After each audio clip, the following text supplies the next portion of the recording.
It's time to react to the new Charli XCX single, Rock Music. We recently listened to the soundtrack she did for the Wuthering Heights film, and that was definitely a step away from her Brat era. And from what I've seen online, this sounds like it's going in another direction entirely. So are we going to see a rebirth of Charli XCX into a new style? I don't know what to expect from this. I'm actually slightly nervous because it's called rock music. Her husband makes some fantastic indie rock music, but just like rock music. What is this going to be like? Let's listen. Oh. Me and my friends Feel like I'm on an electric chair. I like that filtered guitar. take pictures and make stuff together, and sometimes we cry, we kiss each other, real incestuous vibes. We kiss each other, real incestuous vibes. I don't get that, you know. I don't know anyone personally who like goes out with their friends and just starts kissing each other. Yeah, incestuously. that's a little bit strange. But something I've noticed already is that she still does have the kind of slight auto-tune on her voice, but that is her style. And I like that she's still carrying that through. I think that is just how her vocals are going to be. Yeah, we're so inspired, basically all the time. Yeah, we're on to the next. I think the dance floor is dead, so now we're making rock music. I hated that rock. The actual instrumental's pretty cool so far, but that rock. Wow, I'm really banging my head. I'm really hurting my neck. The nerve damage is real, but it's the only way to feel something. Hurt yourself. Yeah, maybe jump off the stage. I hope they catch you today, but if they don't, it's okay. I think the dance floor is dead. Oh. So now we're making rock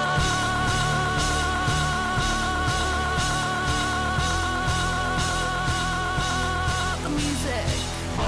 That rock, literally, it sounds like either someone talking into a fan, like rah, yeah, Like you should do as a kid. yeah, You or go, someone literally just going rah. That is atrocious. atrocious. It's ruining the instrumental. The instrumental is really good. It's got this DIY feel to it. It sounds like we've got microphones up to amps for the guitars. And then when that chorus comes in, it's kind of a little bit more grungy. It's in that vibe of DIY. But I will agree that the over the top is... It's like a goat. It's an interesting choice. Oh, it's- I'm really banging my head. I'm really banging my head. I'm really banging my head. Now we're making rock.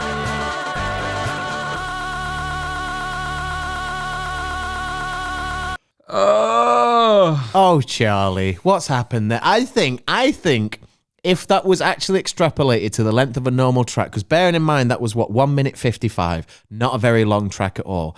All I can think is this is her trying to kind of soft launch a new era potentially. And maybe she is doing more stuff with George. Is that her husband's name? I think maybe it's getting into that vibes of... You know, I want to branch away from what I was doing with Brat, but I don't want to move too far. So she's still got the electronic sounds on her voice. She's still got the electronic kind of auto-tuniness to her voice. But she is including instruments that I don't think we've really heard Charli XCX use before.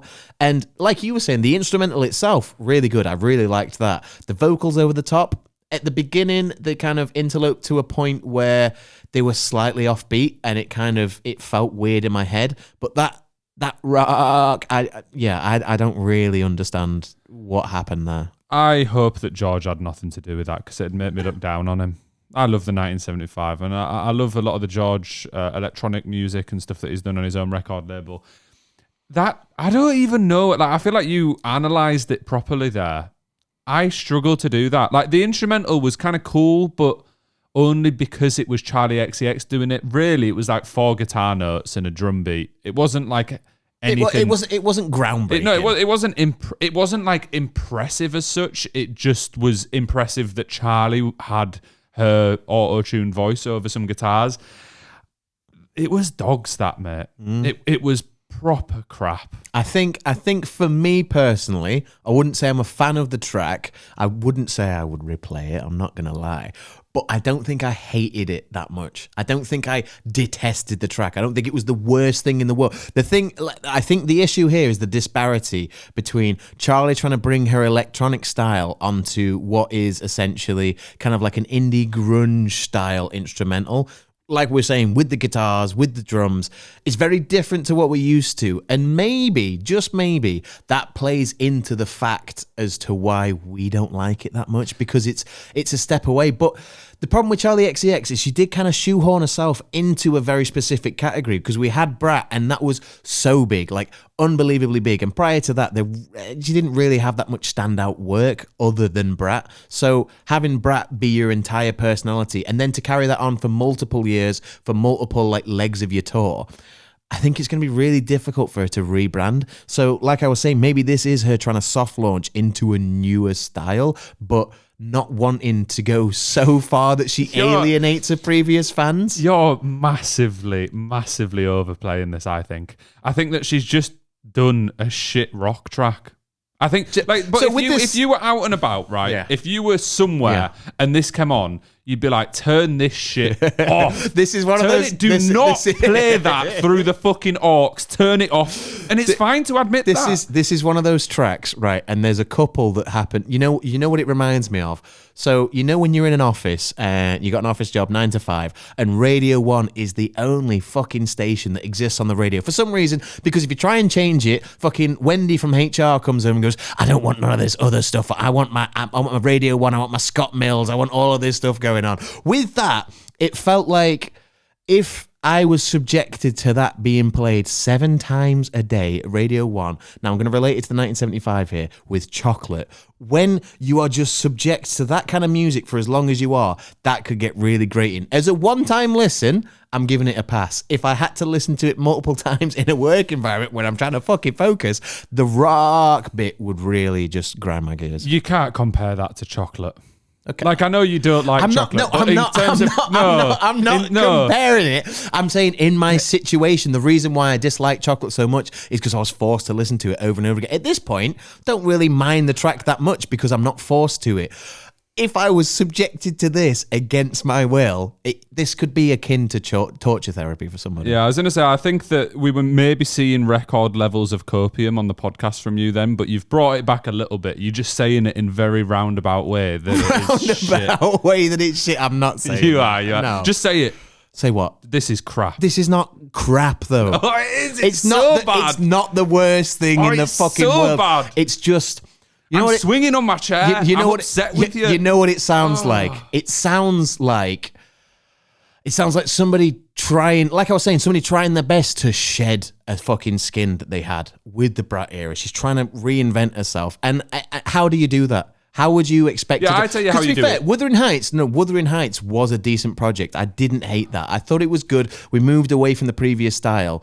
This is kind of brought back Brat, but just added guitars to it, which I don't know if that's the right move to do. With it being a single, does that mean it's not going to end up on an album? I fucking hope not, because we're not listening to that album if it does. We probably would for entertainment value. But I tell you what, next time an artist wants to like make a new beginning and shed the skin, what they should do is release a 1 minute 55 void of any substance awful track. I mean, that's a valid take. like that'll really help. I am not disagreeing with what you're saying. I'm playing devil's advocate here. I am not disagreeing with what you are saying entirely. A little bit tight to say. I think you're being a little bit harsh. A little tiny bit harsh. There is a modicum of listenability in there. Yeah. I could listen to someone hit a hammer against a car bonnet for 10 hours as well. It doesn't mean that it's good just because my ears work, unfortunately, in this instance. Anyway, I think we've said enough about this track. I don't want to talk about it anymore. I think we need to throw it to the fans because anybody that's got this far is beyond me. I don't think any fans have watched this because you've scared them all away by saying how shit you think it is. What do you think of this track? Genuinely, what do Charli XCX fans think of this track? Because that is who I'm most intrigued for their opinion, because they'll be the ones to be the arbiters of whether they actually think it's bollocks or not, because you'll get a lot of fake fans that will love anything that an artist puts out. Real fans of an artist can admit when they've done a flop, so I'd be really intrigued to see what everybody out there thinks. And if you do like it and you've stuck around to this point in the video, please gaslight yourself into thinking you enjoyed the video and hit subscribe whilst you're there. I don't know if that's this might be the worst subscriber ratio we ever get from a video, but thank you very much for watching.